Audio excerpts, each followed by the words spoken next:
স্বাগত ডিবিসি সংবাদে। আপনাদের সাথে আছি আমি শোভন শাহমিদ দিশা। জুলাই বিপ্লবের ঘোষণাপত্র আগামীর বাংলাদেশের রূপরেখা বলে জানিয়েছেন বৈষম্য বিরোধী ছাত্র আন্দোলনের কেন্দ্রীয় সমন্বয়ক সার্জিস আলম। এদিকে বৈষম্য বিরোধী ছাত্র আন্দোলনের আহ্বায়ক হাসনাত আব্দুল্লাহ বলেন, নাৎসি বাহিনীর সংগঠন হিসেবে আওয়ামী লীগকে অপ্রাসঙ্গিক ঘোষণা এবং মুজিববাদী ৭২ সংবিধানকে কবর দেয়া হবে। ৩১শে ডিসেম্বর জুলাই বিপ্লবের ঘোষণাপত্র দেবে বৈষম্য বিরোধী ছাত্র আন্দোলন ও জাতীয় নাগরিক কমিটি। শনিবার রাতে এ ঘোষণা দেওয়ার পর এ নিয়ে রবিবার বৈষম্য বিরোধী ছাত্র আন্দোলনের কেন্দ্রীয় কার্যালয়ে সংবাদ সম্মেলন করা হয়। এ সময় জাতীয় নাগরিক কমিটির মুখ্য সমন্বয়ক সার্জিস আলম বলেন, জুলাই বিপ্লবের ঘোষণাপত্র হবে আগামী বাংলাদেশের রূপরেখা। বিপ্লবের ঘোষণাপত্র আরও আগেই দেওয়া প্রয়োজন থাকলেও রাষ্ট্রকে এগিয়ে নিতে বিভিন্ন সেক্টর থেকে সহযোগিতা পাওয়া যায়নি বলেও অভিযোগ তার। এই ঘোষণাটি আমাদের সামগ্রিকভাবে পুরো বাংলাদেশের একটি লিখিত দলিল হিসেবে থাকবে, যেই দলিল আমাদের নতুন করে যে স্বপ্নগুলো সেই স্বপ্নগুলোকে ধারণ করবে। এদিকে বৈষম্য বিরোধী ছাত্র আন্দোলনের আহ্বায়ক হাসনাত আব্দুল্লাহ বলেন, ঘোষণাপত্রের মাধ্যমে নাৎসি বাহিনীর সংগঠন হিসেবে আওয়ামী লীগকে অপ্রাসঙ্গিক ঘোষণা ও মুজিববাদী ৭২ সংবিধানকে কবর দেয়া হবে। জুলাই অভ্যুত্থান, যে গণ অভ্যুত্থানটি হয়েছে, এই গণ অভ্যুত্থানের মধ্য দিয়ে মানুষ ৭২ মুজিববাদী সংবিধানের বিপরীত অবস্থান নিয়েছে। এই যে মানুষ ৭২ মুজিববাদী সংবিধানের বিপরীত অবস্থান নিয়েছে, এটির একটি লিগ্যাল ডকুমেন্টেশন থাকা উচিত। এ সময় জানানো হয়, আগামী ৩১শে ডিসেম্বর বিকেলে কেন্দ্রীয় শহীদ মিনার থেকে ঘোষণা করা হবে প্রোক্লেমেশন অব জুলাই রেভলিউশন। ঘোষণাপত্র আমাদের অভ্যুত্থানের। ইখনকান্তি ভৌমিক, ডিবিসি নিউজ, ঢাকা। সংস্কার নিয়ে কাউকে চিন্তা করতে হবে না, আগামীর নির্বাচিত সরকার পরিপূর্ণ সংস্কার বাস্তবায়ন করবে। তাই নির্বাচন দিয়ে গণতন্ত্র ফিরিয়ে আনার আবারও তাগিদ দিলেন বিএনপির নেতারা। তারা বলেন, জুলাই আগস্টের আন্দোলনের কৃতিত্ব কারো একার নয়। বিভিন্ন শ্রেণী পেশার মানুষ এই আন্দোলনে স্বতঃস্ফূর্তভাবে অংশ নিয়ে প্রাণ দিয়েছেন।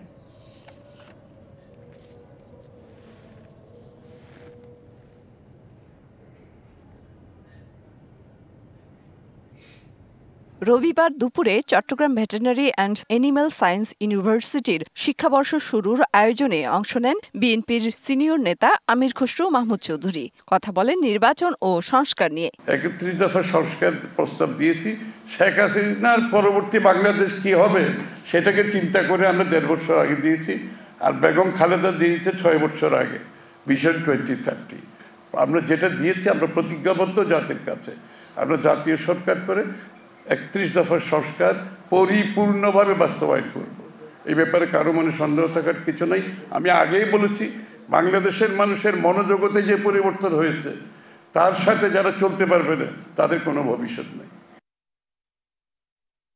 এদিকে দুপুরে ঢাকা মহানগর দক্ষিণ বিএনপির এক অনুষ্ঠানে দলের সিনিয়র নেতা মির্জা আব্বাস অন্তর্বর্তী সরকারের সংস্কার কর্মসূচি নিয়ে প্রশ্ন তোলেন। বিএনপির প্রতিষ্ঠাতা সাবেক রাষ্ট্রপতি জিয়াউর রহমানের মাজারে ফাতেহা পাঠ পুষ্পার্ঘ্য অর্পণ করে বিএনপির সিনিয়র নেতা রুহুল কবির রিজভী নির্বাচন দিয়ে গণতন্ত্র ফিরিয়ে আনার আবারও তাগিদ দেন। নানাভাবেই শুধু কয়েকজনের কৃতিত্বের কথা বলেন, কিন্তু তারা কি শহীদ শ্রমিক ভাই রিক্সা চালকদের বাসায় গিয়েছিলেন? আজকে তো সমস্ত গণতন্ত্র বনা শক্তি এক জায়গায় থাকার কথা ছিল, অথচ এই শক্তিকে ফাটল ধরিয়ে দুই একটি রাজনৈতিক দল যেভাবে তারা নিজেদের ফায়দা তোলার চেষ্টা করছেন, এদেশের মানুষ সব জানে। সংস্কারের নামে টালবাহানা না করে যত দ্রুত সম্ভব নির্বাচন আয়োজন করে দেশে গণতান্ত্রিক পরিবেশ ফিরিয়ে আনার দাবি জানান বিএনপির নেতারা। পাশাপাশি কেউ যেন ঘোলা পানিতে মাছ শিকার করতে না পারে সেদিকেও সতর্ক থাকার আহ্বান জানান তারা। মেহের মনি, ডিবিসি নিউজ, ঢাকা।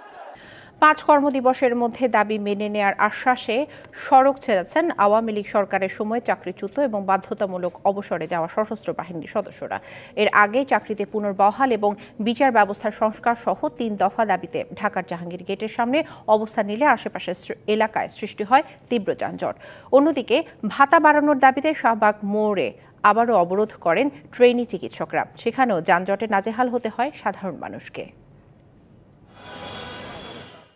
চাকরিচ্যুত সশস্ত্র বাহিনী সদস্য সোহান মণ্ডল 2021 সালের সেপ্টেম্বরে ব্যক্তিগত আক্রোশে চাকরি হারান। 4 মাসের সন্তানকে নিয়ে রাজধানীর জাহাঙ্গীর গেটে চাকরি ফেরত পেতে বিক্ষোভে অংশ নেন। বর্ণনা করেন চাকরি হারানোর ঘটনা।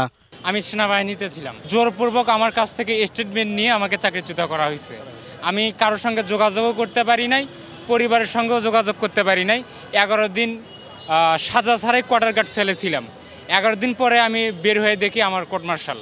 কয়েক ঘণ্টা পর ঊর্ধ্বতন কর্মকর্তাদের সাথে আন্দোলনকারীদের 6 সদস্যের একটি প্রতিনিধি দলের বৈঠক হয়। 5 কর্মদিবসের মধ্যে দাবি দেওয়া মেনে নেওয়ার আশ্বাস পেলে সড়ক ছাড়েন তারা। এ সময় 3 দফা দাবিগুলো গণমাধ্যমে তুলে ধরেন।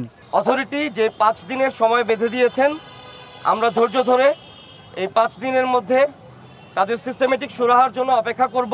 চাকরিচ্যুত সময় থেকে অদ্যাবধি সকল প্রকারের বকেয়া বেতন ভাতা এবং সরকারি সকল প্রকার সুযোগ সুবিধা সহ চাকরি পুনর্বহাল করতে হবে।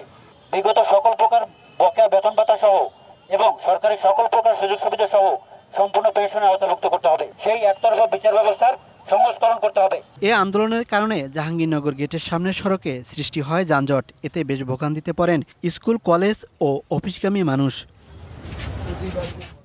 অন্যদিকে সকাল থেকে শাহবাগে সারা দেশ থেকে আসা প্রাইভেট ট্রেনি চিকিৎসকরা অবস্থান নেন। যৌক্তিক সমাধান না আসায় বেলা 11:30টার দিকে পুলিশ ব্যারিকেড ভেঙে সড়কে অবস্থান নেন আন্দোলনকারীরা। তাদের দাবি, সরকারি চিকিৎসকরা নবম গ্রেডে বেতন পেলেও বৈষম্যের শিকার তারা।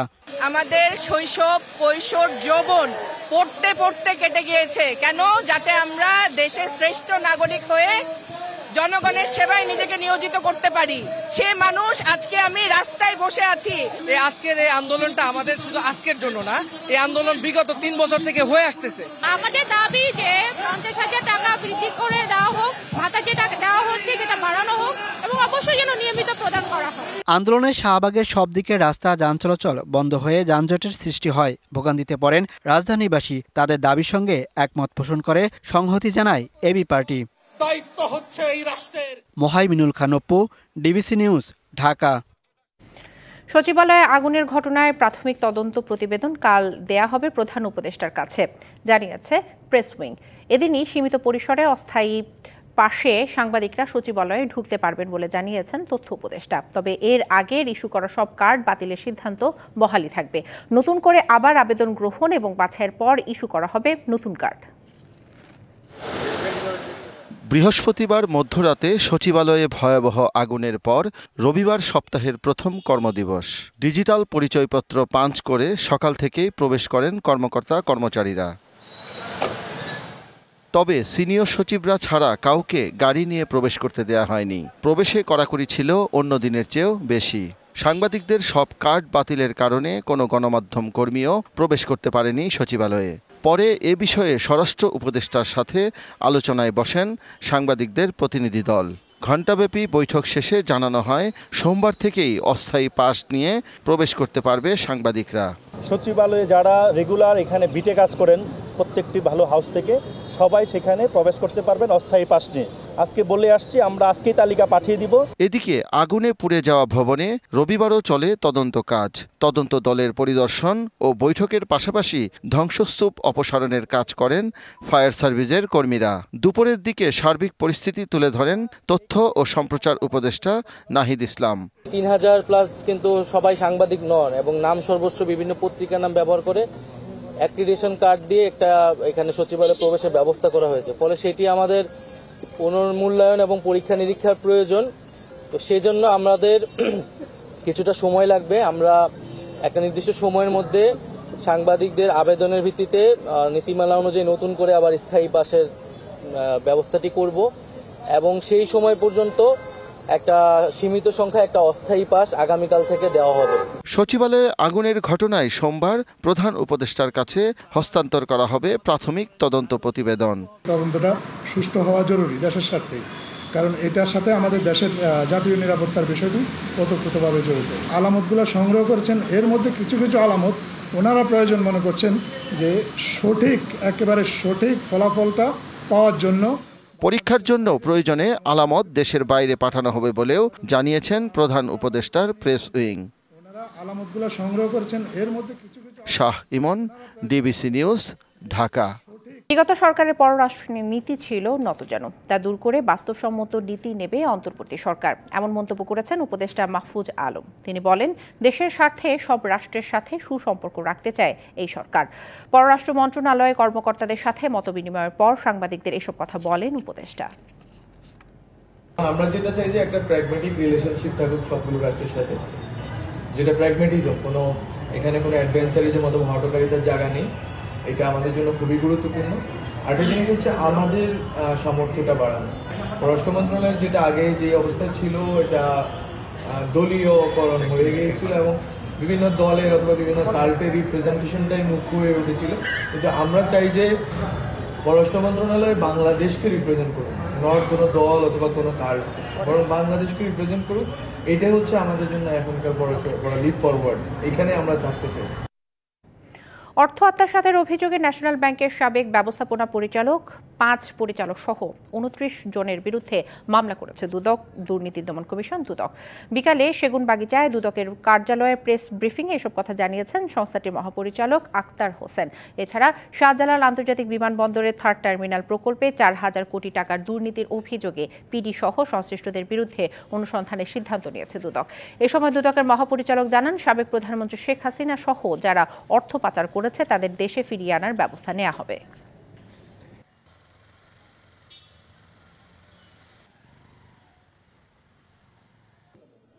এটা সবগুলো যোগ করে নেবেন আপনারা। ন্যাশনাল ব্যাংক লিমিটেড আগ্রাবাদ শাখার গ্রাহক সাদ মুসা হোম টেক্স এন্ড ক্লদিং লিমিটেডের মালিক 459.50 কোটি টাকা আত্মসাতের অপরাধ প্রাথমিকভাবে প্রমাণিত হওয়ায় মামলা রুজুর সিদ্ধান্ত গৃহীত হয়েছে। শাহজালাল আন্তর্জাতিক বিমানবন্দর 3rd টার্মিনাল প্রকল্প 7,000 কোটি টাকার প্রাক্কলিত প্রকল্পের ব্যয় 22,000 কোটি টাকা বৃদ্ধি করা ও অযৌক্তিক কাজ করে 12 কোটি টাকা অপচয় সহ সিন্ডিকেট করে 4,000 কোটি টাকা আত্মসাতের অভিযোগের বিষয়ে অনুসন্ধানের সিদ্ধান্ত গৃহীত হয়েছে। এবার দেখবেন জুলাই আগস্ট গণ অভ্যুত্থানে শহীদ পরিবারের চিত্র নিয়ে বিশেষ রিপোর্ট জুলাই ক্ষত, নিবেদন করছে এক্সপো গ্রুপ। স্বপ্ন ছিল পড়াশোনার পর সচ্ছল ভবিষ্যৎ গড়ার, হাল ধরবেন পরিবারের, তাই তো সবজি বিক্রির পাশাপাশি নিজের পড়াশোনাও চালিয়ে যাচ্ছিলেন নরসিংদীর মহিষাসুরা গ্রামের সুমন মিয়া। কিন্তু 20 জুলাই বৈষম্য বিরোধী আন্দোলনে গুলিবিদ্ধ হয়ে 34 দিন চিকিৎসাধীন থেকে মৃত্যু হয় তার।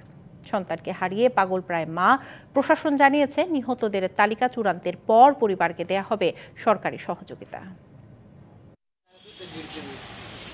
নরসিংদী সদর উপজেলার মহিষাসুরা ইউনিয়নের বর্ধকান্দি এলাকার প্রান্তিক কৃষক পরিবারের সন্তান সুমন মিয়া টানাপোড়েনের সংসারে বড় ভাইয়ের সাথে কাঁচামালের ব্যবসায় সহযোগিতার পাশাপাশি স্থানীয় মাদ্রাসায় নিজের পড়াশোনাও চালিয়ে যাচ্ছিলেন দাখিল এই শিক্ষার্থী। ইচ্ছে ছিল সুশিক্ষায় শিক্ষিত হয়ে গড়বেন সুন্দর ভবিষ্যৎ। কিন্তু বৈষম্য বিরোধী আন্দোলনে গত 20 জুলাই মাধবদী থানার সামনে গুলিবিদ্ধ হয়ে 34 দিন চিকিৎসাধীন অবস্থায় রাজধানীর বঙ্গবন্ধু শেখ মুজিবুর রহমান মেডিকেল বিশ্ববিদ্যালয়ে মৃত্যু হয় তার। সন্তানকে হারিয়ে বাকরুদ্ধ মা, দিশেহারা পুরো পরিবার।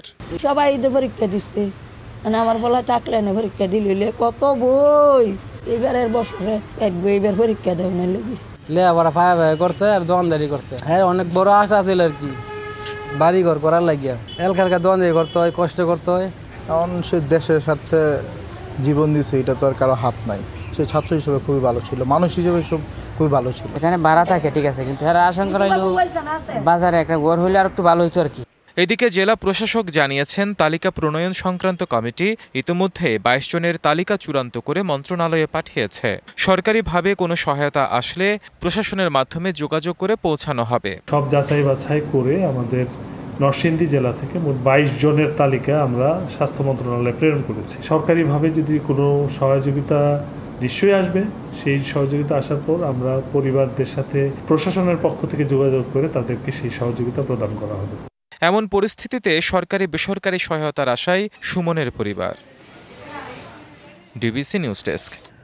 রাস্তা আটকে শাহবাগে অবরোধ ডাক্তারদের, এই বিষয়ে আরো বিস্তারিত জানাতে আমাদের সাথে যুক্ত হচ্ছেন সহকর্মী কামরুল হাসান। আমরা কথা বলছি তার সাথে। কামরুল, দিনের বেলাতেই ট্রেনি ডাক্তাররা তাদের অবরোধ শুরু করেছে, এখন তো রাত, বর্তমান পরিস্থিতি কেমন দেখছেন এবং এই অবস্থান কর্মসূচির কারণে কোনো যানজট কিংবা যাত্রী ভোগান্তি বা আশেপাশের রাস্তায় কোনো নতুন কোনো ভোগান্তি আছে কিনা আমাদের বিস্তারিত জানাবেন।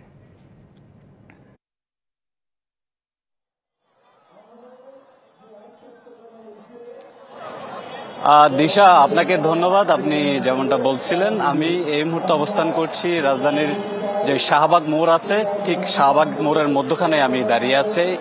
আমার পেছনে যে ট্রেনি চিকিৎসকরা রয়েছেন তারা আন্দোলন চালিয়ে যাচ্ছেন। আপনি নিশ্চয়ই অবগত আছেন যে আজ সকাল থেকেই কিন্তু তাদের এই আন্দোলনটি চলমান এবং এখন পর্যন্ত আমার কাছে যতটুকু তথ্য আছে আমি তাদের সঙ্গে কথা বলেছি। তারা যেমনটা জানিয়েছেন যে তাদের দাবি আদায় না হওয়া পর্যন্ত কিন্তু তারা এই রাজপথ ছেড়ে যাবেন না। আপনাকে একটু জানাই, আপনি জানেন যে জুলাই আগস্ট বিপ্লবের অন্যতম সূতিকাগার কিন্তু বলা যায় এই শাহবাগ মোড়। তারা তাদের দাবি আদায়ের জন্য কিন্তু এই শাহবাগ মোড়কেই কিন্তু তারা নির্ধারণ করেছে এবং এখানেই কিন্তু তারা তাদের দাবি দেওয়া এখনো জানিয়ে যাচ্ছে। আপনি নিশ্চয়ই দেখতে পাচ্ছেন এখানে কিন্তু বেশ ভোগান্তিও কিন্তু আছে। সেই দুপুর থেকে গাড়িগুলো এখানে অনেক যানবাহন আটকা পড়ে আছে, যেহেতু এখানে সব দিক থেকেই কিন্তু রাস্তা বন্ধ থাকায় কিন্তু এখানে একটা ভোগান্তি আমরা দেখতে পাচ্ছি। তো এই পর্যায়ে একটু আপনাকে জানিয়ে দিতে চাই তাদের যে দাবি, তারা দাবি জানিয়েছে যে তাদের বেতন 35,000 টাকা নির্ধারণ করতে হবে এবং জুলাই মাসে সেটি 40,000 অথবা নবম গ্রেড যে রয়েছে বেতন কাঠামো রয়েছে, নবম গ্রেডে তাদেরকে অন্তর্ভুক্ত করা প্রয়োজন। অন্তর্ভুক্ত না করলে তারা তাদের দাবি না মানা পর্যন্ত কিন্তু তারা এখানে তাদের কর্মসূচি চালিয়ে যাবে। তো এই ছিল আমার কাছে এখান থেকে সব শেষ। দিশা, বিস্তারিত জানানোর জন্য কামরুল আপনাকে অসংখ্য ধন্যবাদ। ডিবিসি সংবাদে নিচ্ছে আরও একটি বিরতি, সঙ্গেই থাকুন। স্বাগত আরও একবার ডিবিসি সংবাদে। সাবেক প্রধানমন্ত্রী শেখ হাসিনাকে সর্বস্বীকৃত খুনি বলে মন্তব্য করেছেন জায়দিন সম্পাদক শফিক রেহমান। তিনি বলেন, দীর্ঘ প্রক্রিয়া নয়, শেখ হাসিনার বিচার এক সপ্তাহেই সম্ভব। দুপুরে জাতীয় প্রেস ক্লাবে সার্বভৌমত্ব আন্দোলন আয়োজিত বিডিআর হত্যাকাণ্ড বাংলাদেশের সার্বভৌমত্বের কফিনে পেরেক শীর্ষক আলোচনা সভায় তিনি এসব কথা বলেন। শফিক রেহমান বলেন, বিডিআর হত্যাকাণ্ডে ক্ষতিগ্রস্ত সবাইকে আর্থিক সহায়তার পাশাপাশি তারা যাতে সমাজে সম্মানের সাথে বসবাস করতে পারেন সেই ব্যবস্থা নিশ্চিত করতে হবে। এই হত্যাকাণ্ডের জন্য তিনিই দায়ী, যে এই হত্যাকাণ্ডের কথা আমরা বলছি এবং পরবর্তীকালে জুলাই আগস্টে হত্যাকাণ্ড হচ্ছে তারও জন্য তিনি নেই। আমরা জানি সে খুন করেছে, খুনের রায় দিয়ে দিন এখনই। এটা কোনো দরকার নেই এত দীর্ঘায়িত করার। বলছেন 1 বছরতে বিচার সম্পন্ন হবে। 1 বছর কেন, 1 সপ্তাহে আমি হলে বিচার করে দিতাম। ডিবিসি সংবাদে নিচ্ছে আরও একটি বিরতি, সঙ্গেই থাকুন। স্বাগত আরও একবার ডিবিসি সংবাদে। দর্শক, এবার দেশ বিদেশের খেলাধুলার সর্বশেষ খবর জেনে নিব সহকর্মী শাহান পাপনের কাছ থেকে। ধন্যবাদ দিশা। সবাইকে আমন্ত্রণ খেলার দুনিয়া দেশ বিদেশের খেলাধুলার নানা খবর নিয়ে আপনাদের সাথে আছি শাহান পাপন। কাল থেকে মাঠে গড়াচ্ছে বিপিএল এর 11তম আসর। উদ্বোধনী ম্যাচে মুখোমুখি হবে বর্তমান চ্যাম্পিয়ন ফরচুন বরিশাল ও সাবেক চ্যাম্পিয়ন দুর্বার রাজশাহী। বর্তমান চ্যাম্পিয়ন বরিশাল ধরে রাখতে চায় শিরোপা, আর 4 বছর আগে চ্যাম্পিয়ন হওয়া রাজশাহী ভালো নৈপুণ্য দেখিয়ে দিতে চায় চমক। মিরপুর স্টেডিয়ামে ম্যাচ শুরু হবে দুপুর 1:30টায়। দিনের দ্বিতীয় ম্যাচে লড়বে রংপুর রাইডার্স ও ঢাকা ক্যাপিটালস। বিপিএল এর 11তম আসর মাঠে গড়াতে আর মাত্র কয়েক ঘন্টার অপেক্ষা। উদ্বোধনী ম্যাচেই মুখোমুখি হবে বিপিএল এর 2 চ্যাম্পিয়ন। বর্তমান চ্যাম্পিয়ন ফরচুন বরিশাল আর সাবেক চ্যাম্পিয়ন রাজশাহী নামবে জয়ের লক্ষ্যে। শক্তিমত্তায় বেশ এগিয়ে ফরচুন বরিশাল। তারকা সমৃদ্ধ দেশি স্কোয়াড, সেই সাথে শাহিন শাহ আফ্রিদি, ডেভিড মালান, কাইল ম্যাশ সহ এক ঝাঁক বিদেশি তারকা। কাগজে কলমে শক্তিমত্তায় এবারের আসরের সেরা দলই ফরচুন বরিশাল। তবে পিছিয়ে থাকবে না দুর্বার রাজশাহীও। সবশেষ 3 আসরে খেলা হয়নি রাজশাহী ফ্র্যাঞ্চাইজির। 4 বছর পর আবারও বিপিএলে ফিরেছে তারা। 2019-20 আসরের চ্যাম্পিয়নরা হঠাৎই হারিয়ে গিয়েছিল মাঝপথে। তবে 2016 সালে রানার্স আপ হওয়া দলটা এবার চমক দেখাতে চায় ভালো নৈপুণ্য। এটা টি-20 ক্রিকেট, এখানে কিছু ভালো ইনিংস বা ভালো বোলিংই আপনাকে জেতাবে। যে কোনো সিঙ্গেল ক্রিকেটারই ম্যাচ জিতিয়ে দিতে পারে। বেশ কিছু তরুণ ক্রিকেটার আছে, দেশীয় অভিজ্ঞ ক্রিকেটাররাও আছেন, হ্যারিস, রায়ান বার্লের মতো ক্রিকেটাররাও আছে। আশা করি আমরা ভালো পারফরমেন্স করে চমক দেখাবো। বাংলাদেশে বেশ কয়েকবার খেলে যাওয়ায় এজাজ আহমেদ বিপিএল এর দায়িত্ব পালন করতে বেশ মুখিয়ে আছেন। বাংলাদেশে বেশ সুখকর স্মৃতি আছে, এবারের সফরটাও সুখকর হবে বলে আশা করেন তিনি। দলের অধিনায়কের দায়িত্ব তুলে দেওয়া হয়েছে এনামুল হক বিজয়ের হাতে। সহ-অধিনায়ক হিসেবে থাকবেন তাসকিন আহমেদ। মাঠে খেলা গড়ানোর আগে বিপিএল নিয়ে অনেক উন্মাদনাই হলো, হয়েছে কনসার্ট, হয়েছে গ্রাফিতি, এমনকি সাংবাদিকদের নিয়মিত যে কাজ সে কাজেও কিছুটা বিঘ্ন ঘটেছে। একাডেমির সামনে এরকম কালো পর্দা সব ছাপিয়ে এবার মাঠের খেলায় নজর দেওয়ার পালা। প্রথম ম্যাচে লড়বে ফরচুন বরিশাল আর দুর্বার রাজশাহী। Mamunur Rashid, DBC news, Dhaka. বিপিএলের মাঠের লড়াই শুরুর একদিন আগে বড় চমক দিল ঢাকা ক্যাপিটালস। বিশ্বকাপ জয়ী ইংলিশ ওপেনার জেসন রয়কে দলে ফিরিয়েছে ফ্র্যাঞ্চাইজিটি। সামাজিক যোগাযোগ মাধ্যমে সন্ধ্যায় জেসন রয়কে দলে নেওয়ার ঘোষণা দেয় মেগাস্টার সাকিব খানের ঢাকা ক্যাপিটালস। ওয়েস্ট ইন্ডিজ, তারপর ইংল্যান্ডের কিছু প্লেয়ারের দিকে চোখ আছে যাদের সাথে আমাদের কমিউনিকেশন হচ্ছে। বিপিএলে এভাবেই চমক দেখানোর অঙ্গীকার করেছিলেন নতুন ফ্র্যাঞ্চাইজি ঢাকা ক্যাপিটালসের সিইও আতিক ফাহাদ। রাখলেন সে কথাও। বিপিএল শুরুর মাত্র একদিন আগেই বিশ্বকাপ জয়ী ইংলিশ ওপেনার জ্যাসন রয়কে দলে ফেরানোর ঘোষণা দিল ফ্র্যাঞ্চাইজিটি।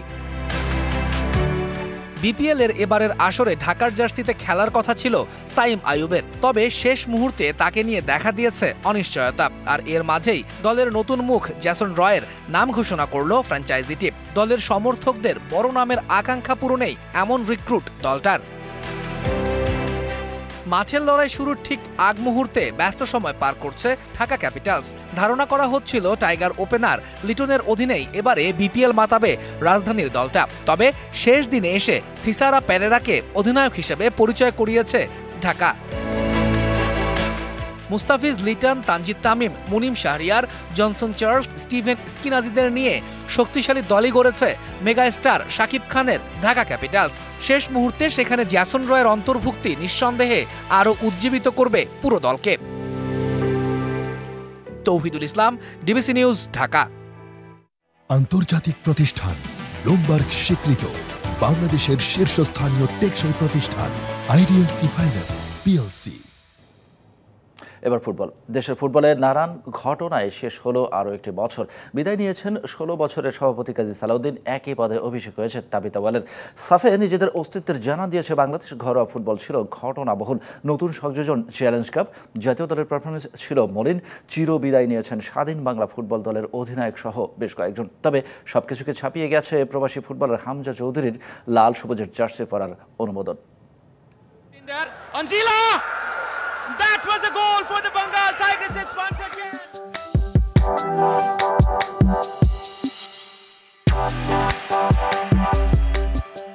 এবছর দক্ষিণ এশিয়া জয় করে টানা দ্বিতীয়বার ছাদ খোলা বাসে নারী ফুটবলারদের উল্লাস আনন্দে ভাসিয়েছে পুরো জাতিকে। সাফের বয়সভিত্তিক আসর অনূর্ধ্ব 16 ও 19 নারী চ্যাম্পিয়নশিপ। অনূর্ধ্ব 20 ভারত চ্যাম্পিয়ন হলেও 17 দল হয়েছে রানার্স আপ। বছর জুড়ে রং ছড়াতে পারেনি জাতীয় দলের পারফরমেন্স। 8টি আন্তর্জাতিক ম্যাচে জয় মাত্র 2টিতে, তাও আবার নেপাল ও মালদ্বীপের বিপক্ষে।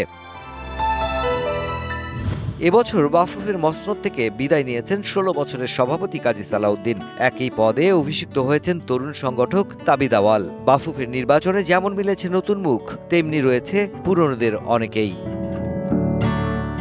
এবছরই বাফুফের ওপর চেপেছে ফিফার শাস্তি আদেশও। বেড়েছে সাবেক সাধারণ সম্পাদক আবু নাইম সোহাগের শাস্তির মেয়াদ। সাবেক সিনিয়র সহসভাপতি আব্দুস সালাম মুর্শিদিকে গুনতে হয়েছে জরিমানাও। মাঠের অভাব নিয়েই শুরু হয়েছে ঘরোয়া মৌসুম। দল গড়া হয়নি শেখ জামাল আর শেখ রাসেলের। স্বাধীনতার পর প্রথমবার কোনো বিদেশি ফুটবলার ছাড়াই খেলছে ঢাকা আবাহনী। এবার থেকেই ঘরোয়া ফুটবলে যুক্ত হয়েছে নতুন ফরম্যাট চ্যালেঞ্জ কাপ।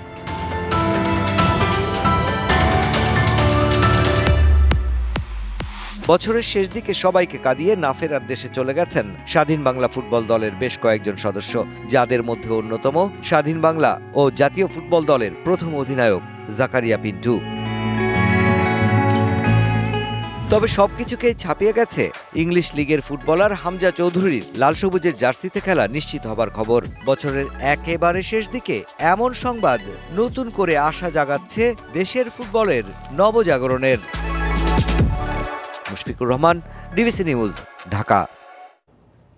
খেলা দুনিয়ায় ছিল এখনকার মতো। ফিরে যাচ্ছি সহকর্মী শোভন শাহমিন দিশার কাছে। দিশা। পাপন, আপনাকে ধন্যবাদ। ডিবিসি সংবাদে এই ছিল এখনকার মতো। ডিবিসি নিউজের সংবাদগুলো পড়তে ভিজিট করুন dbcnews.tv আর ভিজিট করুন ডিবিসি নিউজের ফেসবুক পেজ এবং ইউটিউব চ্যানেল। ডিবিসির সঙ্গেই থাকুন।